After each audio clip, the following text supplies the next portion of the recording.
Con Silvia này là mình là đầu tiên. Để 750 là lập tức chỉnh vào chế độ cách chậm nhá. Để 750 gì? Đâu? Nhanh chậm đâu? Ok.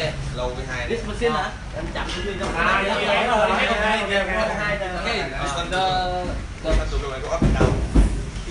No. This one for you. How many dip? Okay, see huh? Okay, see now. First when you go down. You will see. Lấy cái máy con pin ra, lấy máy con pin ra, dẹp qua bên. Còn đây. Ê, tí khoan tiếp mà trời. Này nó làm tí là mình làm. Yeah, take it slow. Yeah. Cái sân kéo câu đau anymore. This one you see how Nó này dính đây luôn đây.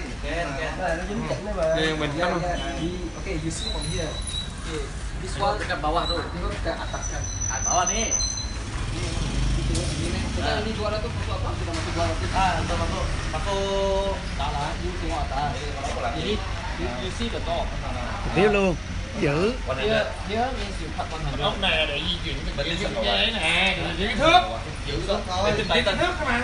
Cái này là 3 cái thước nằm im ru đây mà. Tức là bây giờ này mình muốn đẩy cái thước lên thì vặn đây nè. Đẩy lên. Đẩy thước lên. Cũng được, là cái thước lấy ra vô mà thay thước. Take out là no need use. No need use this one. This one can. This one you use for your plan drawing. Okay á. Đưa ra đây. Cái này mình cái này. For this one. Khóa cái này lại. Heavy or Yes, correct. Khóa cái này lại. Okay. So this blade, okay, you can see that this thing, the blade is turning cái chiều quay. in the blade direction. Okay. So if you compare to this one, the blade is turning this way. So you have to put the other way around.